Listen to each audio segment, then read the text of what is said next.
IMF 외환위기는 단순한 경제적 사건이 아니라 국가의 운명을 결정짓는 중요한 역사적 사건이었습니다. 이 사건의 배경과 진행 과정을 통해 우리는 경제가 어떻게 서로 연결되고 한 나라의 결정이 다른 나라에 미치는 영향을 깊이 이해할 수 있습니다. 함께 이 흥미로운 여정을 떠나보시죠. 안녕하세요. 오늘은 IMF 외환위기에 대해 자세히 이야기해 볼 텐데요. 이 사건은 단순한 경제 문제를 넘어서 여러 나라의 정치적, 사회적 상황과도 깊이 연관되어 있었습니다. 그러니까 이 위기를 제대로 이해하기 위해서는 사건의 맥락을 살펴보아야 해요. 역사적 배경, 1980년대 말 중국에서는 민주화의 바람이 불기 시작했습니다. 이 시기에 학생들이 주도한 대규모 시위가 점점 커져서 천안문 광장까지 확산되었죠. 많은 사람들이 민주화를 요구하며 자유와 권리를 외쳤지만 중국 정부는 이 시위를 무자비하게 진압했습니다. 당시 중국의 지도자였던 덩샤오핑은 이러한 시위를 강력하게 억제하기 위해 리펑을 내세웠고, 이후 리펑은 덩샤오핑의 후계자로 기대를 모았습니다. 그러나 시위 이후에 제나동체를 개혁의 아이콘으로 만들기보다는 오히려 문제가 생겼죠. 이후 장쩌민이 주석 자리에 오르게 되는데, 그는 덩샤오핑의 경제 이론을 바탕으로 개발을 추진하기 시작했습니다. 장쩌민은 선부론을 통해 먼저 부자가 되는 사람들이 나중에 낙수 효과를 통해 전체가 잘 살게 될 것이라는 신념을 가지고 있었어요. 이로 인해 해안 도시들이 집중적으로 발전하게 되며 중국의 경제가 빠르게 성장하게 되었죠.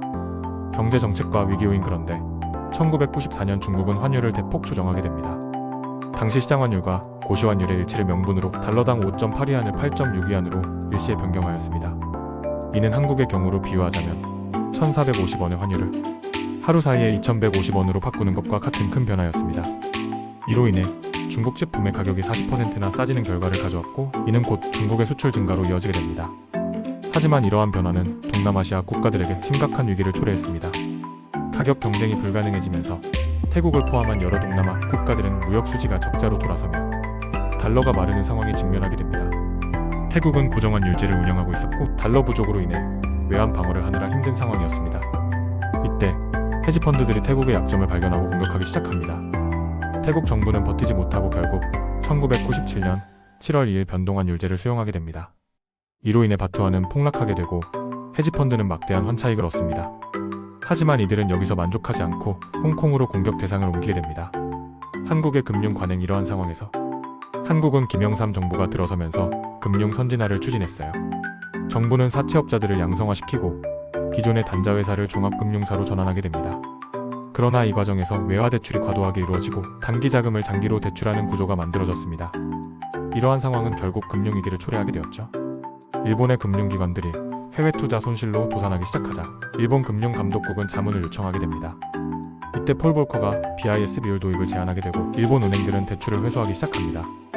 이로 인해 한국의 종금사들은 자금 부족 사태에 직면하게 되고 대기업들이 대출 회수에 어려움을 겪게 됩니다.